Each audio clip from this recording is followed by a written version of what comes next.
Good evening, the world. How are you tonight or today, this morning, wherever you are? I'm Mark Cleghorn for the Photographer Academy, and soon we're going to have Gareth on with us to talk about 8 of his amazing photographs. And we're going to be talking about the battle between natural versus studio light.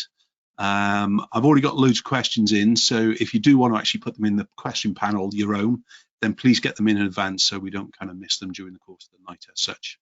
If you're new to the Photographer Academy and the way that our webinars work, basically we record everything for our members, and they're usually available to re-watch within about 24 hours, but we always say by the Friday.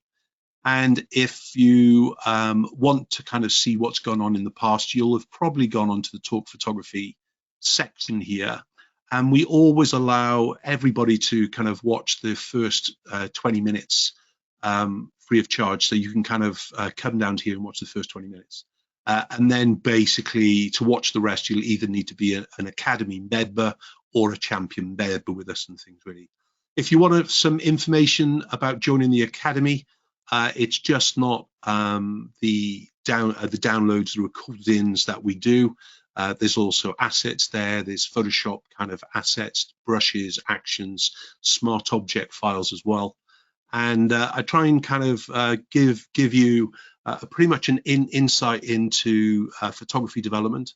I do the portfolio reviews live, as it were, once a month, so you can get your images in as the member. And this year as well, we've got some ebooks coming live for you.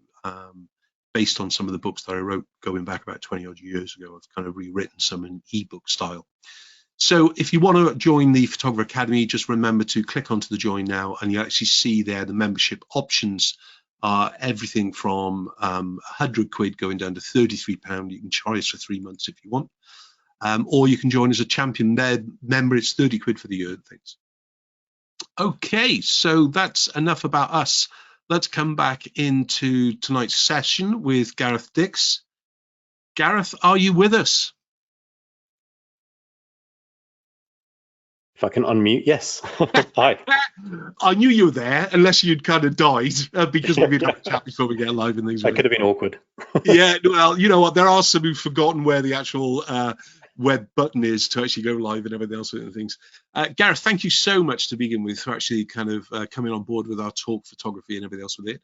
I did say to you already, we've got loads and loads of questions in for you tonight, even before we start. But we usually kind of get the night off, or get the session off with getting to know a little bit about you, if that's okay. So this passion for photography, love of photography, where did it all start for you? So firstly, thanks for having me on today.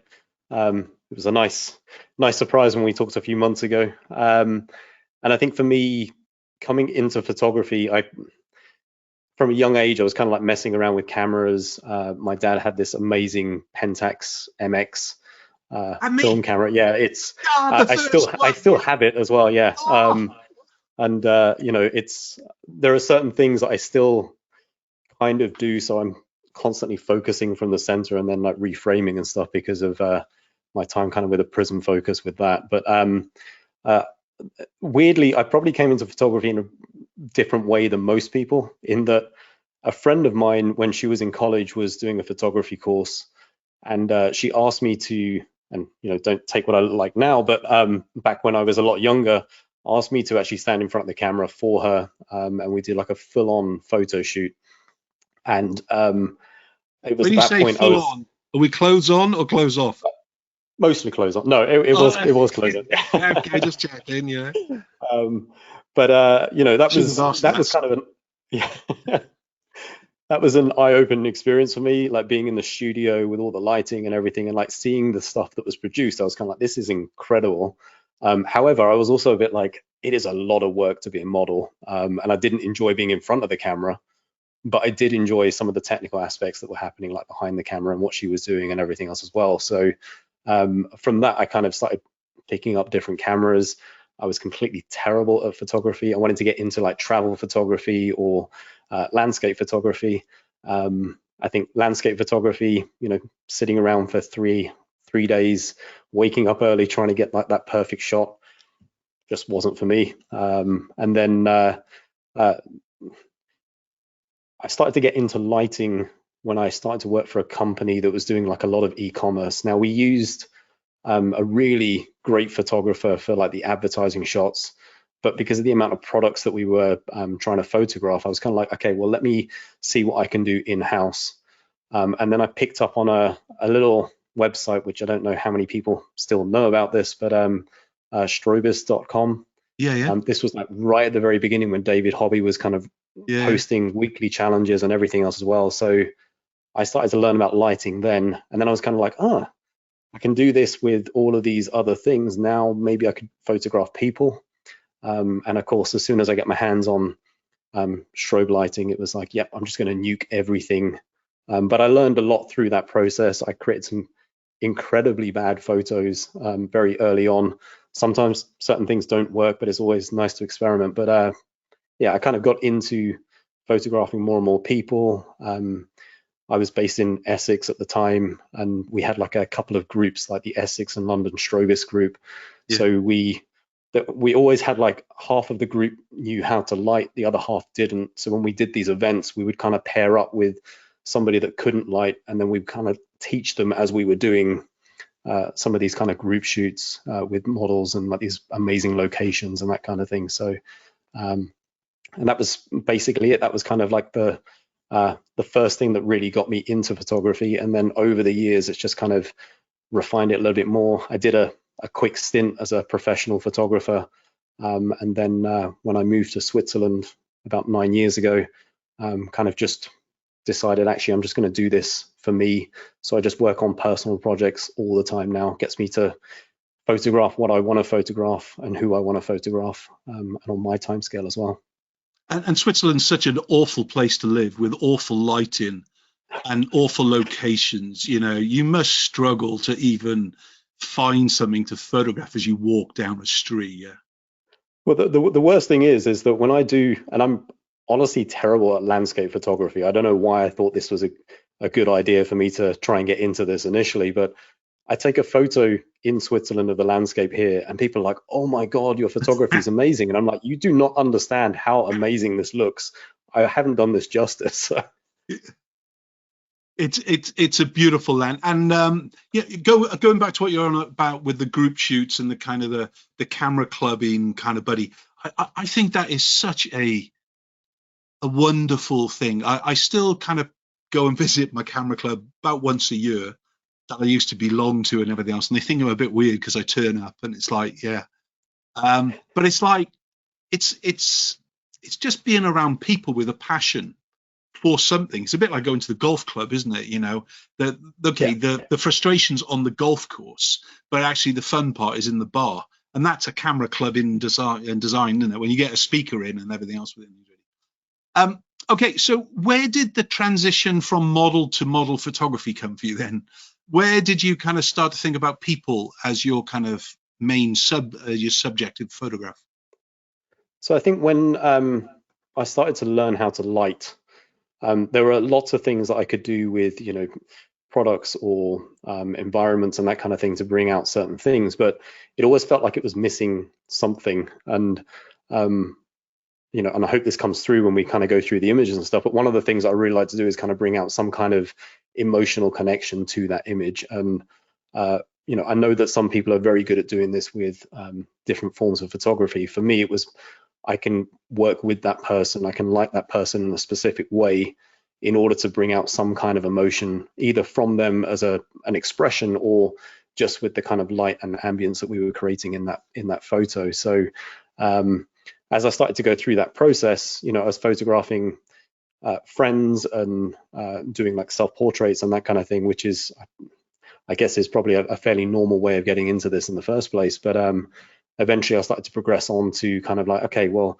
how about I start working with people that actually do this and want to do this as kind of a job. So that then started, you know, I started to work with models. And I think the initial part of this was during those group shoots. You know, you can't really ask a friend to kind of stand there for like a whole day shooting with like 20 different photographers and that kind of thing. So as a group, we got whatever big location we could find with lots of different areas, but then we would also hire like a load of models at the same time as well. Some of these were, you know, like very kind of experienced models. Some of them were quite new to modeling, which gave us a lot of variability. But it was really nice to work with people that were kind of interested in that creative process as well. And that kind of got me hooked onto, okay, instead of like photographing someone that's kind of doing me a favor by standing in front of the camera, how about I work with other creatives that really want to create something, Great.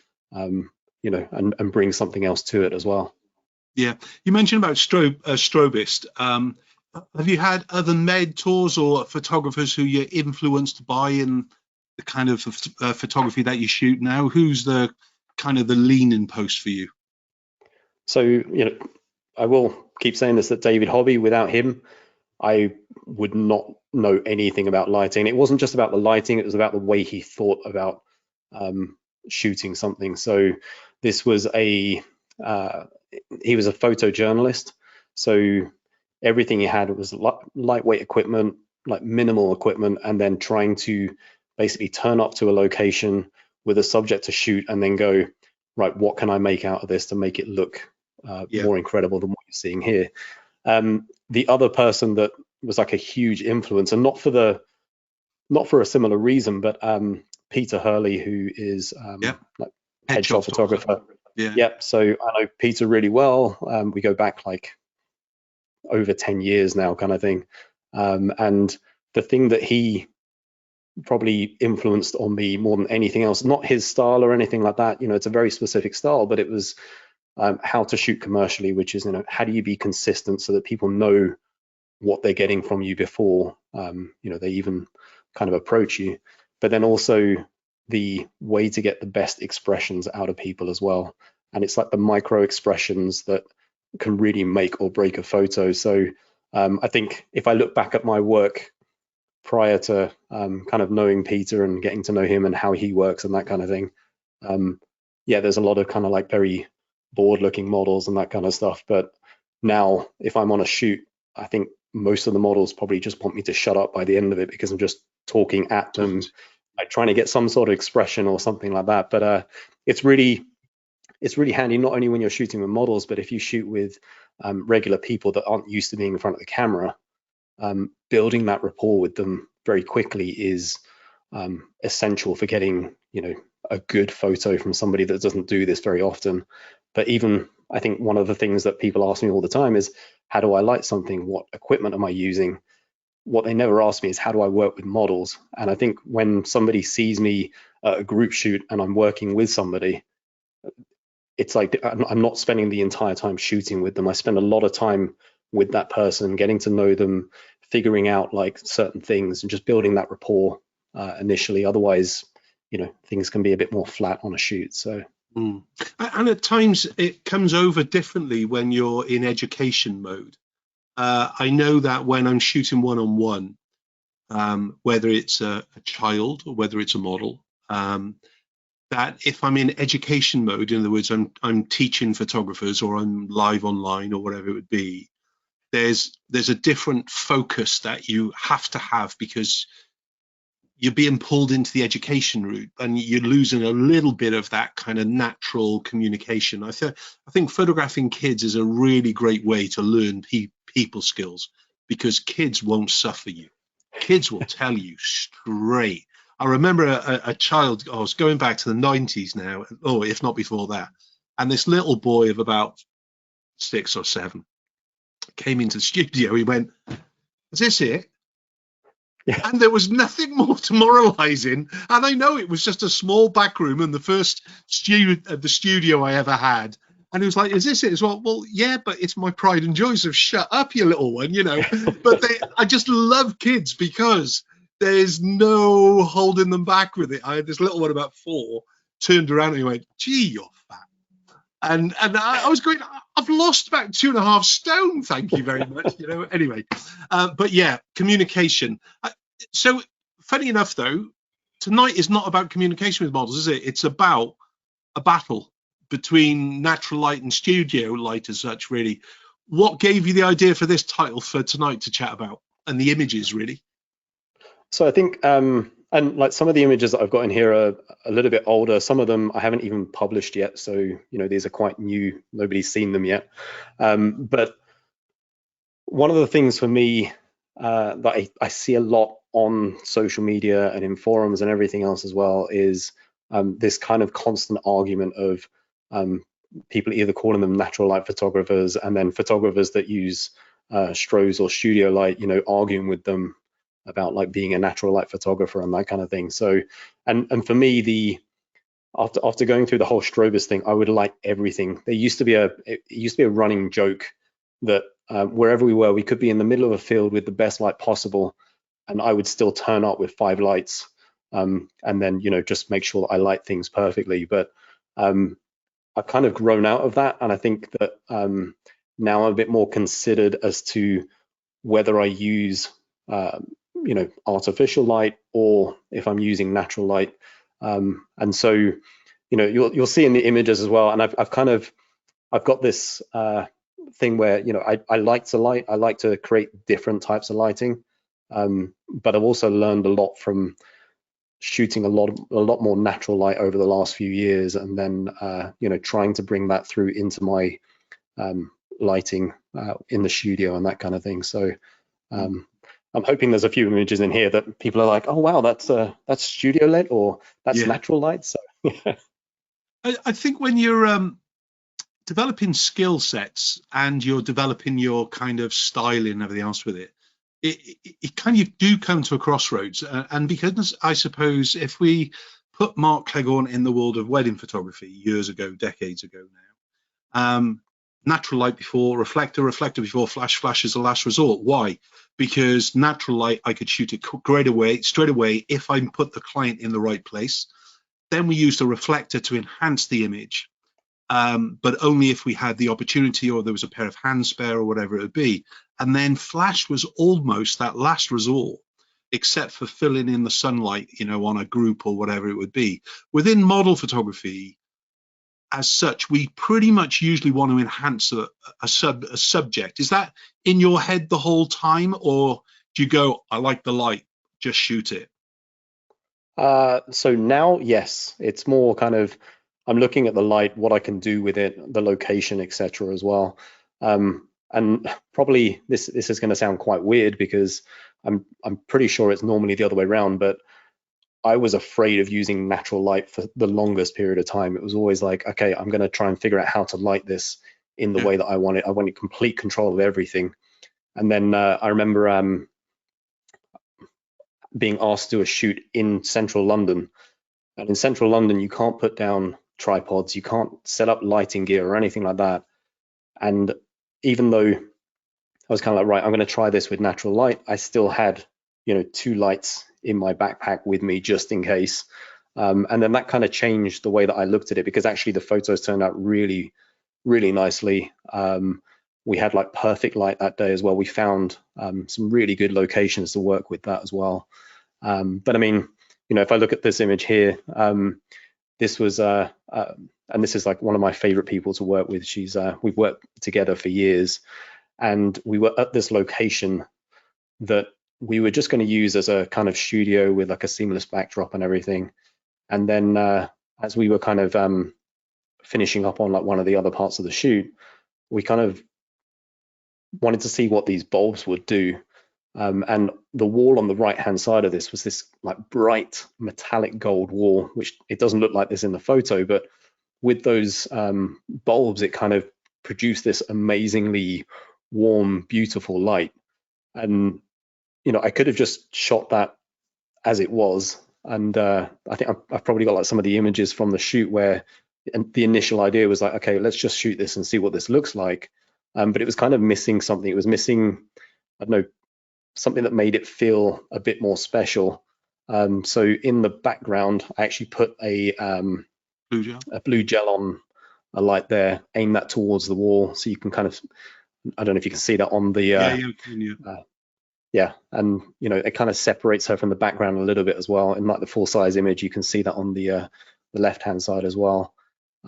So you know, we just wanted to create that kind of contrast between that warm and cool light in this, just to kind of make it feel a bit more special than just something that was very, very warm at the time. It felt a little bit flat, so this kind of brings that out.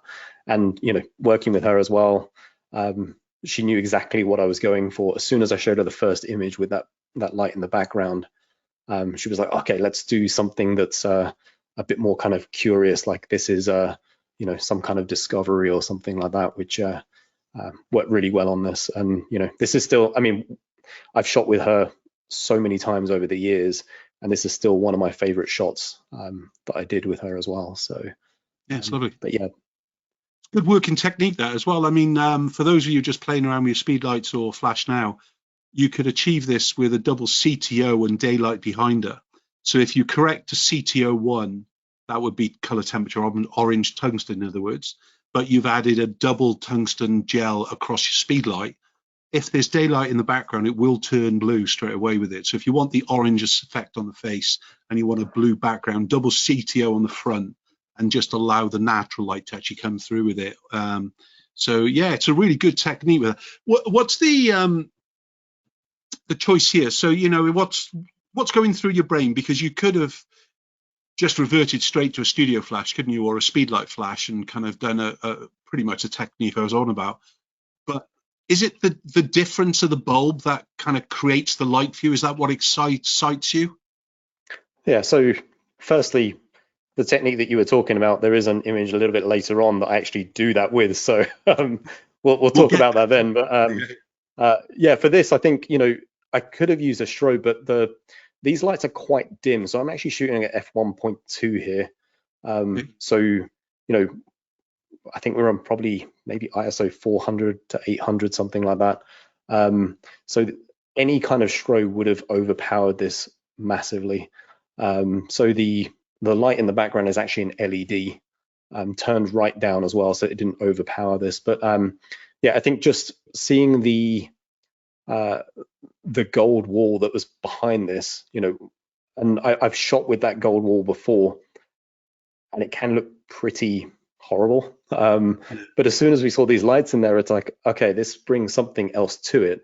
And we could have shot that straight on from kind of like the other side, but I wanted those lights to actually light her specifically, because I think with the amount of bulbs that there were there, plus you've got this giant reflector that's like creating this beautiful warm light, it makes it just so much nicer on the face, because this is not like there's no softbox there or anything like that. If we had one of those bulbs in the middle of the room, it would be quite a harsh light, but because of the amount of them and the reflective qualities of that wall, it was like, okay, there's a really good opportunity to use this here as well. And this wasn't planned in any way. We just kind of noticed that, as we were messing around with the lights in the studio at the time, it was like, okay, there's something here. Can we make this work? And we did shoot some other things as well, but this was like the one. Yeah, the money shot. Yeah. Equipment wise, what are you shooting with at present? So I'm shooting with a Canon R5. Typically, I only shoot with 3 lenses typically, mostly an 85 1.2 RF lens. I actually used the EF version of this lens for years and years, and it was like one of the only lenses that I shoot everything at 85 millimeters with this lens. When I switched to a Canon R5 a few years back, it was before that I was shooting with a Canon 6D, like the old 6D as well. And when I switched to the mirrorless system, I was like, oh wow, this is really amazing. But I was still using an EF lens on it. And then a friend of mine let me borrow his RF 85, and then that was it. I basically I sold all of the EF lenses I had just to get that 85. And then I used that again for years. Everything was shot on that 85. This one was actually shot at 50 millimeters, I think. I think more recently, I've kind of got a 50 millimeter 1.2. Didn't used to shoot at 50 millimeters at all. And then the only other lens that I use is a 15 to 35 for like some really extreme wide angle stuff. So yeah, so every so often you'll see me, it looks like I've photoshopped the model to make them look really long, but actually it's just the distortion from the lens that I'm using at like 15, 16 millimeters usually. So very cool. And you mentioned about 1.2, not just the lens of 1.2, but the last shot you shot at 1.2. Have you got a working aperture that you love? What's your kind of your go-to setup? Do you have one? yeah, I do. so almost everything is shot at f1.2 because I can. Yeah. But yeah, I mean, you know, even in this image here, so in the streets in the city I live in here in Switzerland, there's these amazing buildings and everything else as well, but they're all like different colors. They're quite complex. So typically I like to throw those out of focus anyway. When I'm in a studio as well, I typically shoot at f1.2, which is very odd. But again, I like to be able to use LEDs a lot more now than strobes. And even when I use strobes, I remember getting a lot of criticism for this on one of the Facebook groups when I posted an image about this, but I use ND filters to basically reduce the light down so I can constantly shoot at f1.2 even with strobes when I'm outside and everything else as well. So that's kind of like my go-to. Yeah, brilliant. So what's the story behind this image? So this is a model I worked with a couple of times, Alessandra. She's lovely person. One of the things that we struggle to do is be in the same place at the same time. So she's like a traveling model, and most of the time when she's here, I'm somewhere else, or you know, I'm somewhere where I think she is and she's somewhere else. So this shoot was a very last minute, unplanned short shoot. She was in my city that day. We were like chatting on Instagram, and she's like, I'm gonna be, you know, done with another shoot at this time, you know, are you around to catch up? And I was like, yeah, let's go out and shoot, because the light that day was pretty special. It was like a summer day as well. Mm-hmm. And what we wanted to do, and there's like I've created a video on the back of this. We were kind of shooting for video and stills at the same time. And I wanted to make something feel like really summery. And I do this, you'll see this in some of the other images as well. I've got this thing about creating something that's like quite warm and intimate. And, you know, she kind of nailed it with this pose and expression as well, just kind of like bathing in that sunlight. The sun was at the perfect point. I use an app called Sunseeker just to figure out where the sun's going to be at specific times and that kind of thing. So we headed off to like one of the streets in the old town in the city here, and we managed to catch the sun just before it went below the building here. But I'm using a ND mist filter, which is why we've got that bloom in the background. This isn't like photoshopped in any way. This is, you know, how that light came out. So and again, I did have a light with me just in case, but yeah.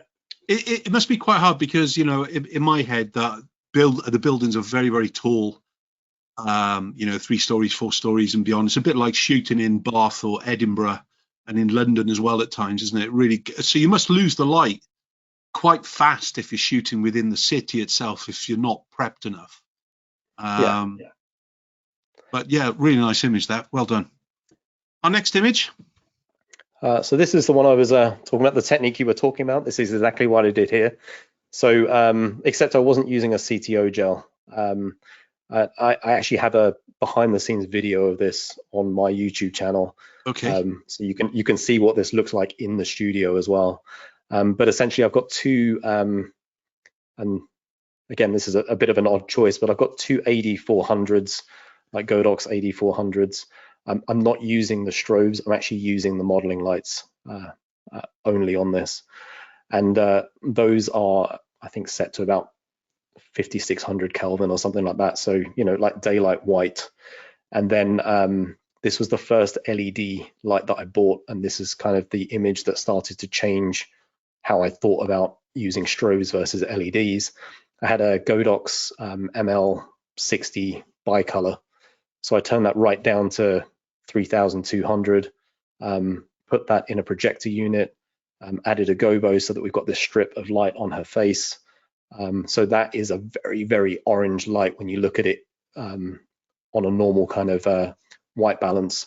But yeah, essentially I adjusted the white balance in the camera to tungsten, and it gives this beautiful kind of cool light with the warmer strip of light on her eyes there as well. But yeah, this was a one of those things where when I look at the way that sunlight reacts to certain things, and sometimes it's like poking through something and creates these cool patterns.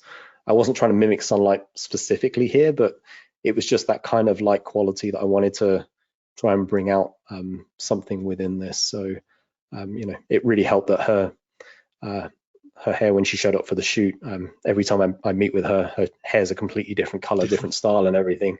But as soon as I saw this, I was kind of like, yeah, we need to light this in a really kind of soft, intimate way as well. And you know, the wardrobe as well was a specific choice for this image too. It sounds like you really love playing with light and things, really, which is, you know, to be commended, isn't it? Because I mean, so many photographers, they stick doing the same thing. They forget to take a softbox off or whatever it would be and things really.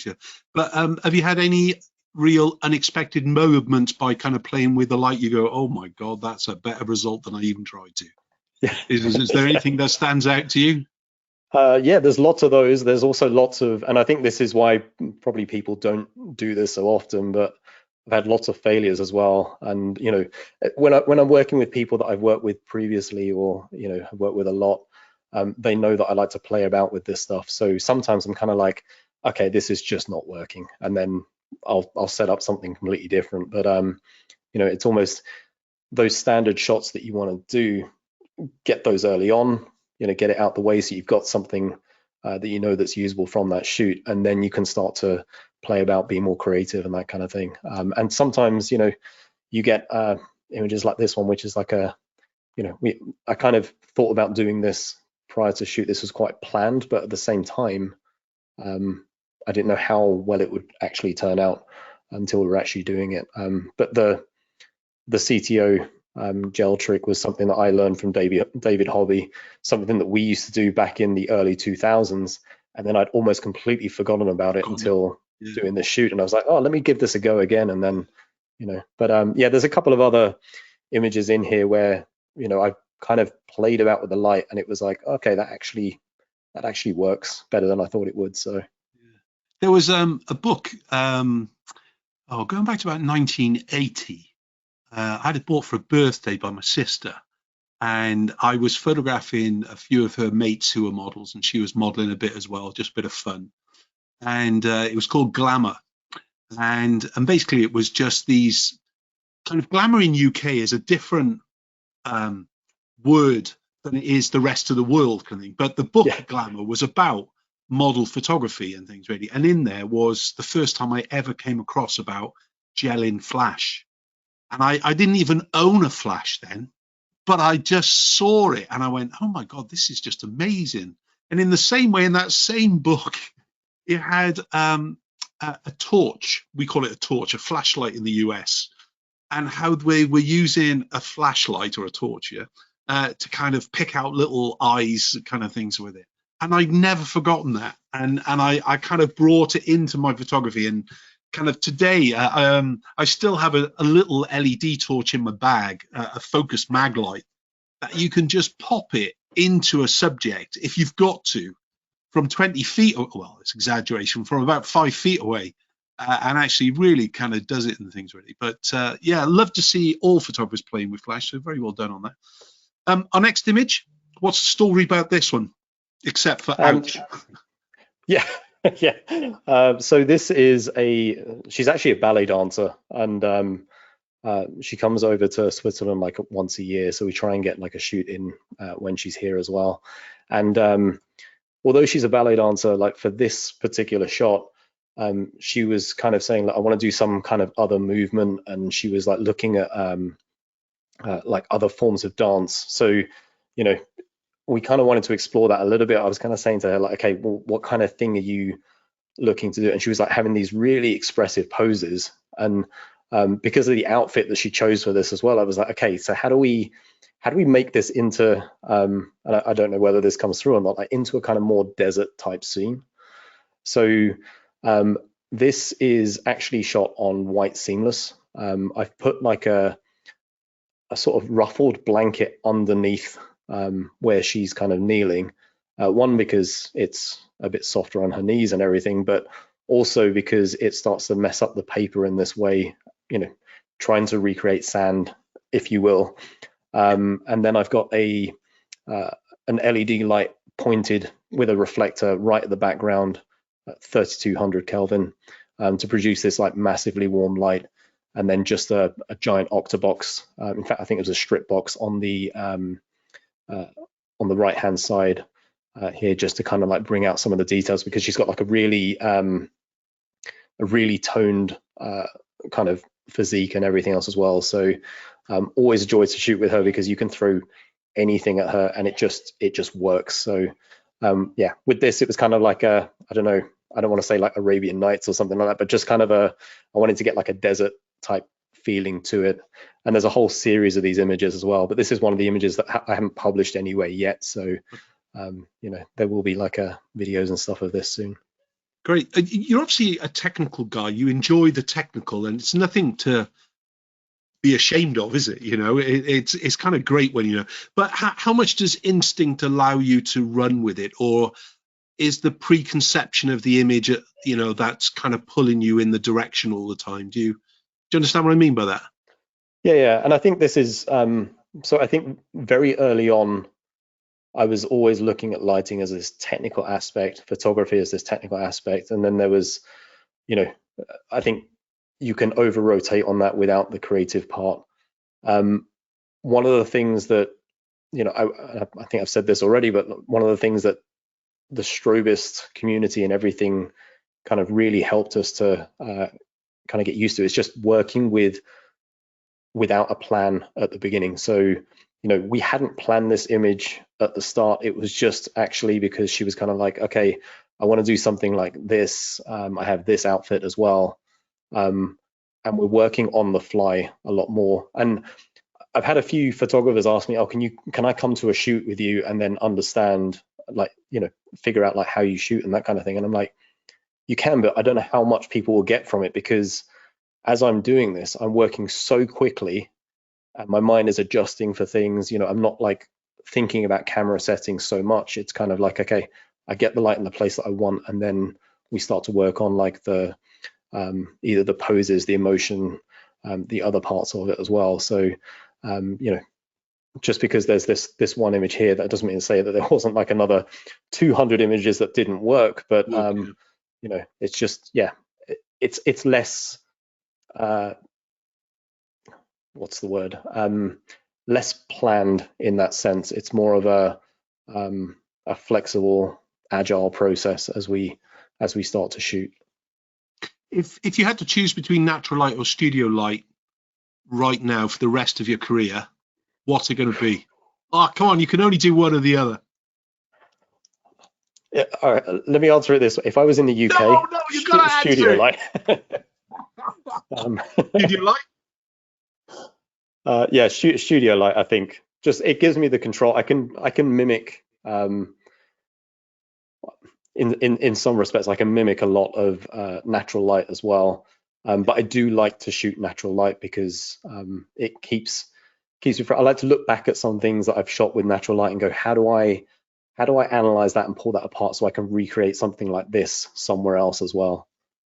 Okay, so funny enough, I had another question through, which is, let me find a bit. Some photographers say natural light is unpredictable. Do you agree? Completely. Do you really?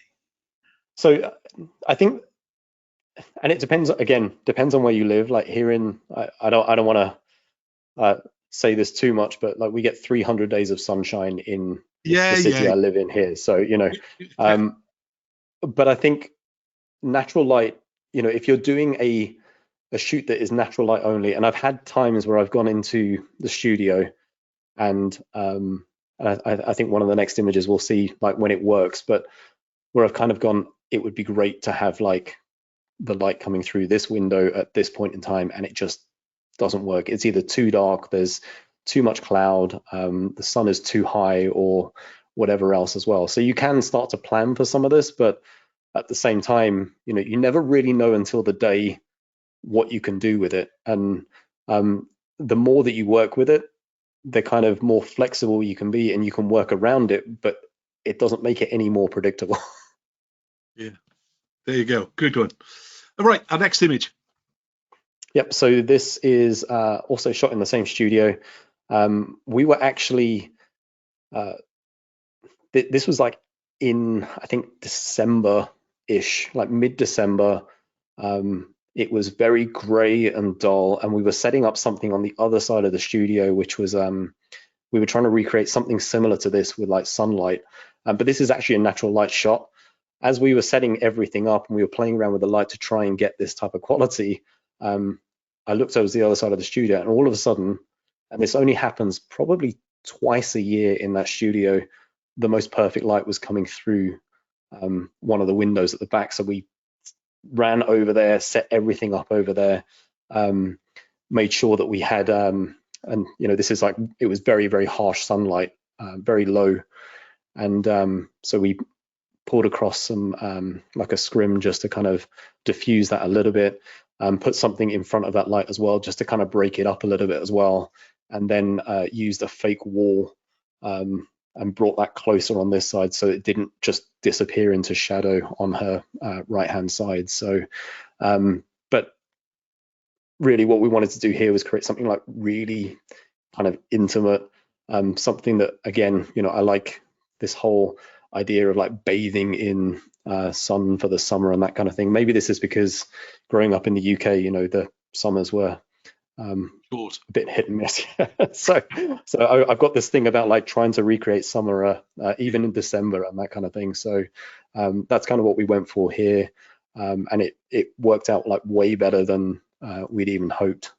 So yeah, it's a beautiful image, and I love working with this person too. You know, this kind of imagery, and I'm influenced quite a lot, even today, still by adverts and by film more than photographers, as it were. But do you remember the flake adverts of the 80s or 90s? I'm not sure when you were born. But of the 80s and 90s, the flake adverts, there's still an image of a girl riding on a horse going through a rapeseed field that to this day is still in my head going, does the image match that image here? You know, whatever it is, it could be photographing a child on a beach or whatever it is, but in that almost beauty light, that beautiful light, that fantasy light and things. I think that's where, you know, obviously I like a lot of fashion photographers of old and so on with it, but when I kind of start to pick up the romance, especially in my boudoir photography, I'm thinking more like a flake ad than I am anything else and things with it. But besides the point, it's not about me. I think this is, so I remember there being a Coca-Cola advert a few years back, and this was like a summer campaign, so it was very similar to that flake ad, and they were trying to create something that was kind of like late 50s 60s type warm vibe with this light, and it was like a beautiful set of imagery, and that's what stuck with me all this time. And it's kind of like, okay, can I recreate something like that? You know, it just it felt like summer just looking at that, even if you were you know, in the middle of December. It was like you feel the warmth from it. And one of the other things I just want to kind of mention on here as well is that I think a lot of the times when we're looking at lighting someone, we light them from the front. We want to kind of, you know, make sure that everyone starts this way, including me. You want to try and get rid of as much shadow as possible and everything else as well. And I think the bit that, once you learn that, the bit that really kind of opens you up to being more creative with the light is putting it in places like here where it's kind of coming from the back.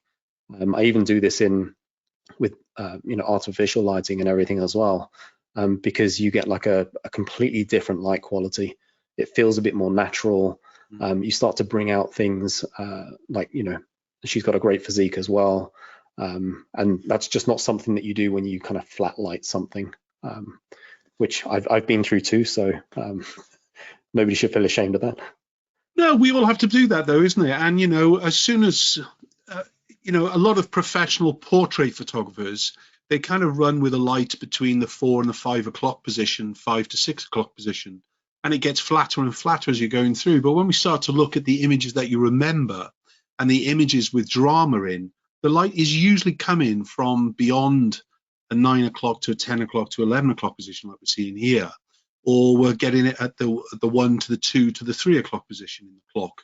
Kind of, so the angle of the light brings us drama, and it crosses texture, and it creates shadow, and it's the shadow that makes the subject round at the end of the day, isn't it? You know, we've all seen the apple and the studio flash being moved around, or the LED light being moved around, and actually showing the roundness and the flatness, and that's basically it. And half of what I say to the professional portrait photographers is like, this is no different than you could do in a shopping mall. If you're going to be a professional portrait photographer, you need to actually have character, you have texture and everything else, and not safe all the time in these, really.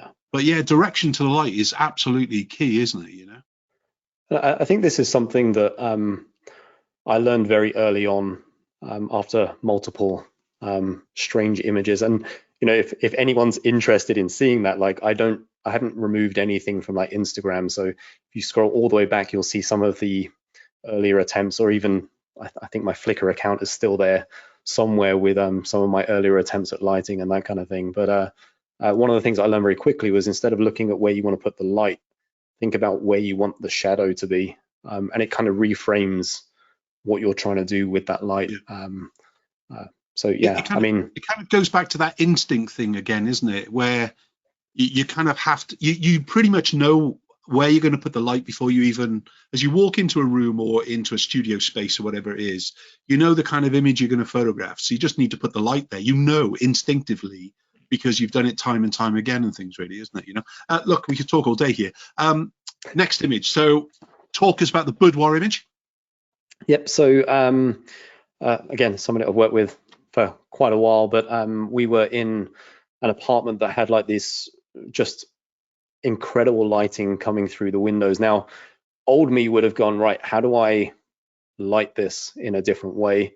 But I've kind of started to kind of take a step back and go, right, what is the light quality of this doing with the natural light, and how can I make that the best that it could be before I start adding any lights or reflectors or anything like this in?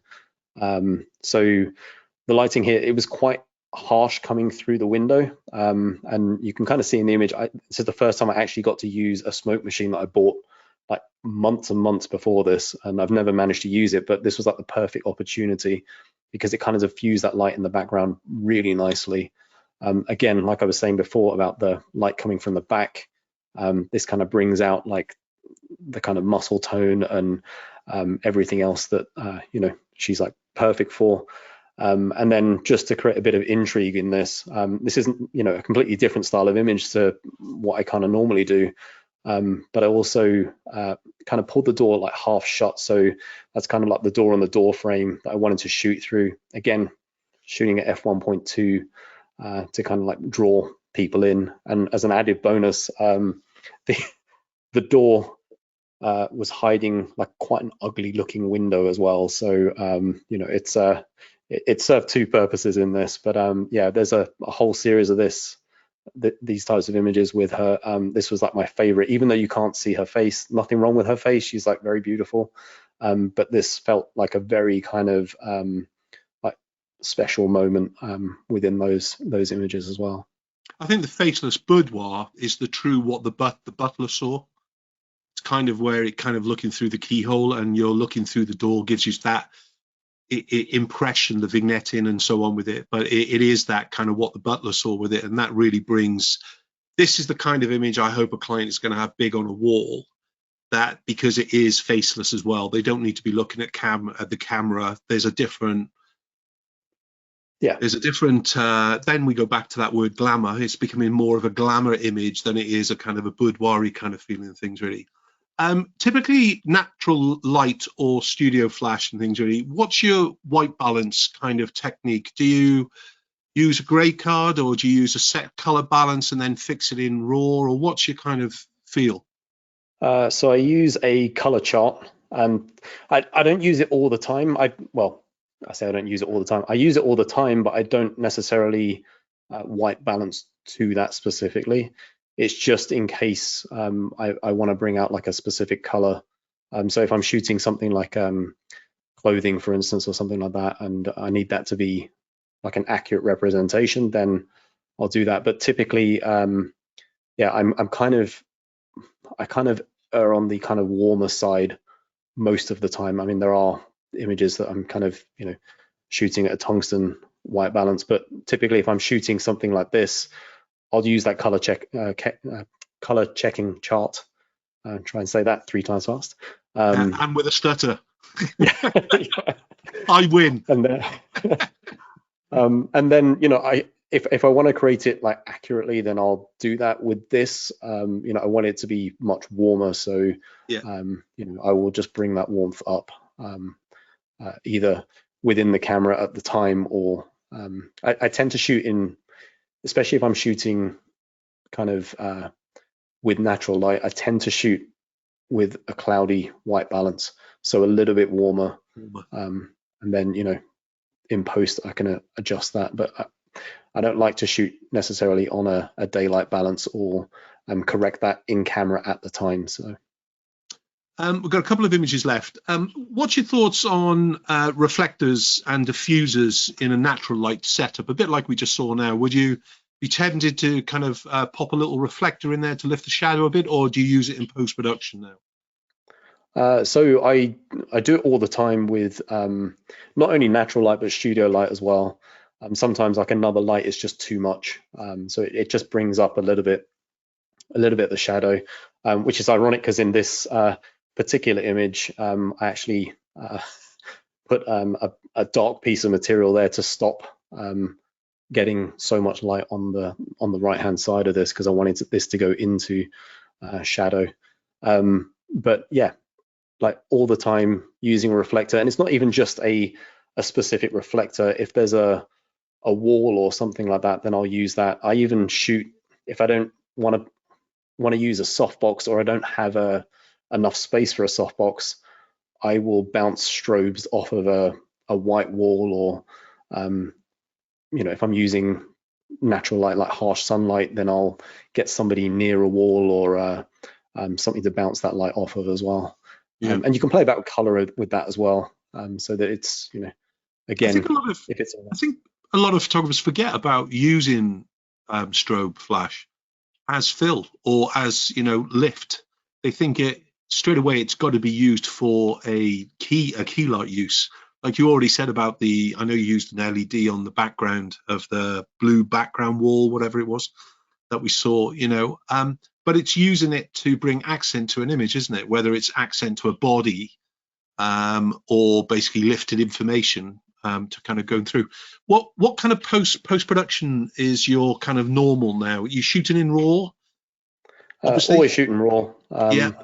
And have done for years. Although the amount of hard drives, I've got a few up here as well, that full up now with just like raw images and that kind of thing. But yeah, always shooting RAW. Just allows me more flexibility afterwards.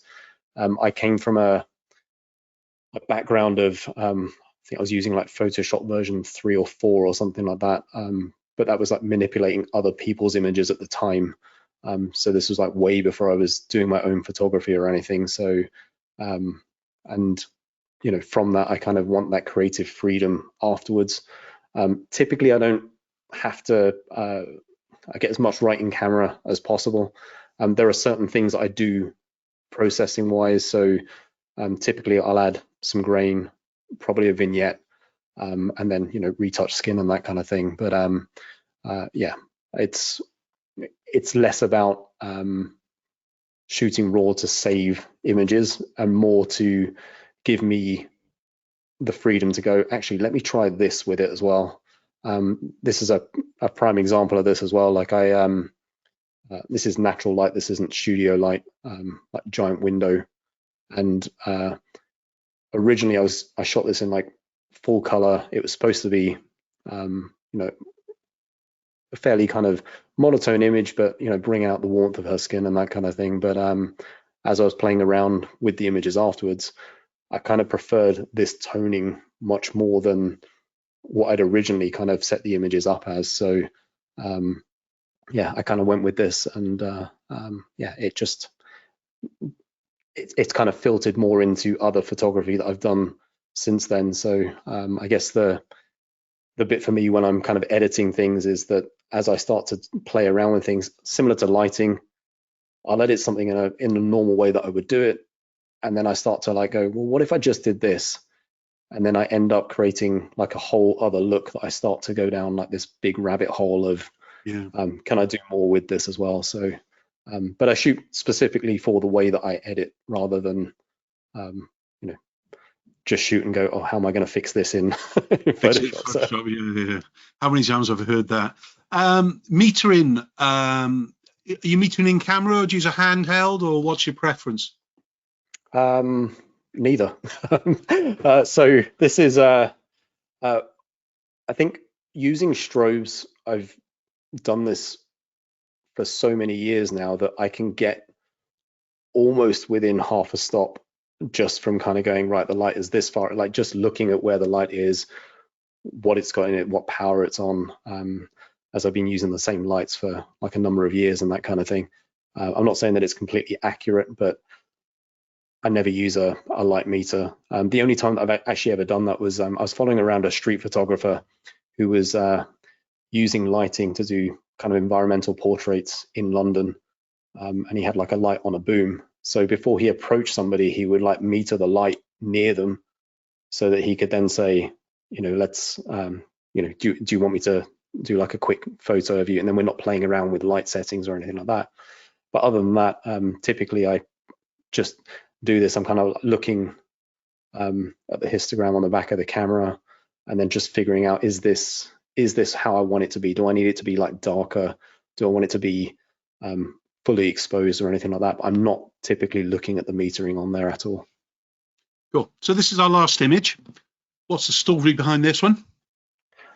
So again, you know, I like the whole idea of like sunlight and everything else as well. This is a strobe at full power in a projector unit with a gobo. Wanted to create, you know, window light essentially in the sun as well. And I kind of, I can't believe how well this came out. This is the first time that I actually used that projector unit for this type of thing. Helps I had like the perfect model for this as well. And this was like an odd focal length for me as well. This was probably about, I want to say maybe 24 to 28 millimeters. This was on my zoom lens. So, and the way that I kind of shot this was to make her look longer. She is long anyway, but you know, I wanted to get some of that distortion in there too. But again, this was all about kind of bringing in that warmth and just, you know, getting her to play around with that light as well. And it's really odd when you're working with a model with one of these projector units and a strobe, because they have no idea how this is going to look until you show it to them. But as soon as you show them that first image, it's like, I totally get what you're going for here. And then you can start working with that a bit more. Very good. How important is experimenting to you?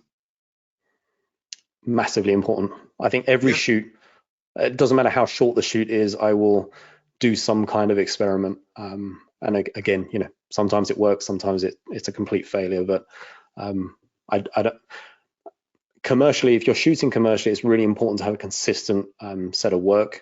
I think when you're shooting for yourself, like I do, I like to make sure that my work is constantly evolving and I'm trying new things. And yeah, you'll kind of see this through all of my photographs and that kind of thing. You'll see the evolution of that as time goes on.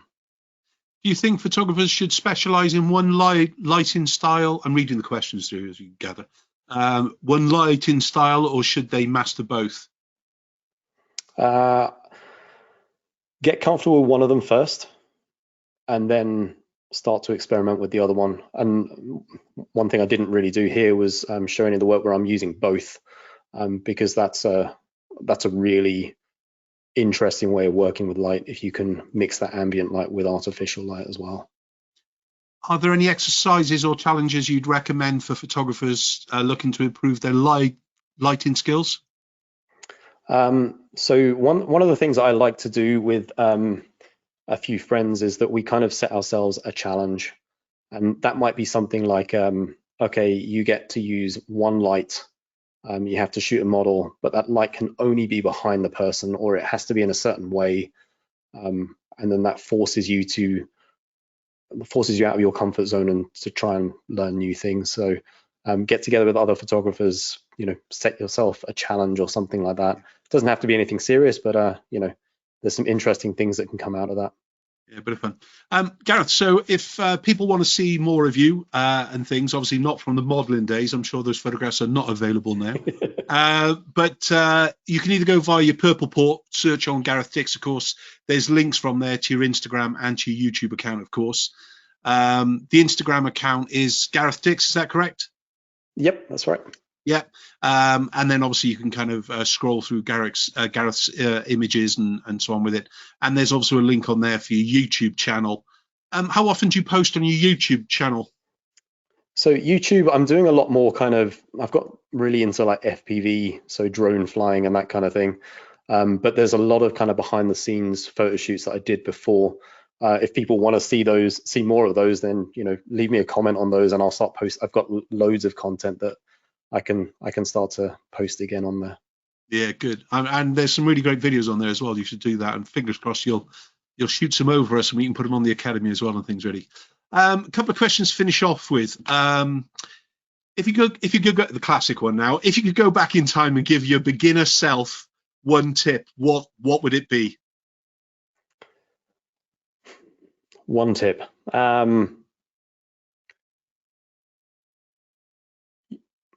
This is going to be a controversial topic, but your gear doesn't matter as much as you think it does. Just shoot with whatever you have, make it work.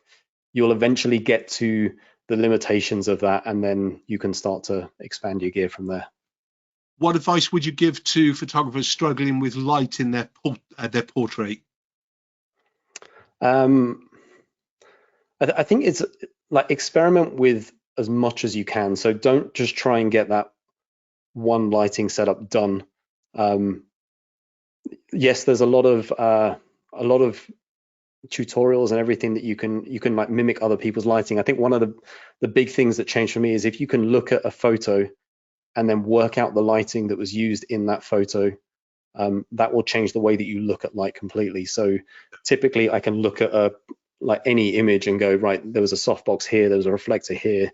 Sometimes I'm completely wrong, but you can then start to mimic other people's light without having to have a tutorial on put the light here and it's as close as this kind of thing. So breaking down the light is quite easy when you actually kind of start to look at where it's coming from, isn't it?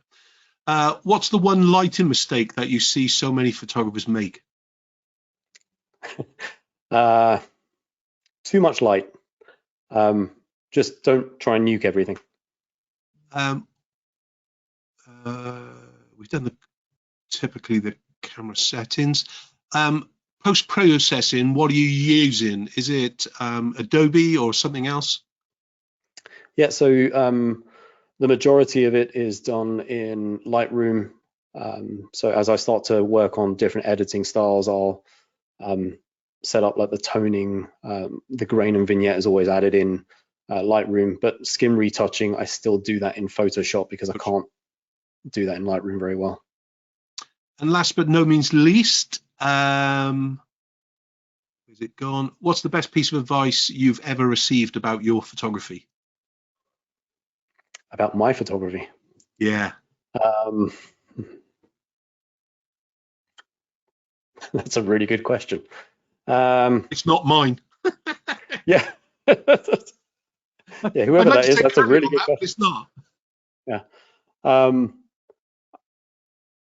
I think the main thing that, and this comes back to what I learned from Peter Hurley, is just, don't think about just the lighting or just the technical aspects. You've got a person in front of the camera, so your focus should be on the person. Get the lighting set up and everything, get the person in front of the camera, but then focus on that person completely. There's always I think if you take a bad image, then you are half the blame for that image, regardless of the subject that's in front of you. So just try and make people feel at ease, constantly talk to them, constantly direct them, and just build that rapport very quickly. And that time that you don't spend shooting at the beginning of a shoot, but getting to know that person pays off so much throughout that shoot. Excellent. Thank you very much, Gareth. That was a great talk photography. And I'm sure I'll be pulling your arm to come back again for us and things. Really, some really great. I hope you've enjoyed tonight, guys and girls. Really, really great there. Some beautiful images to inspire you and some great advice to actually kind of take you down a different route, perhaps, or kind of try and challenge yourself with some new ideas.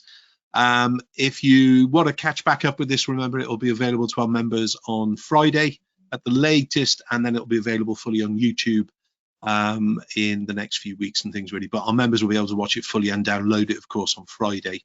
And you'll be able to watch the first 20 minutes just on the Talk Photography page. Gareth, thank you very much indeed. And I'm sure they'll all be heading over to your YouTube channel to check out some of your behind the scenes stuff as well. Thanks very much, mate. Thank you so much. Cheers. Night, everybody. See you all soon.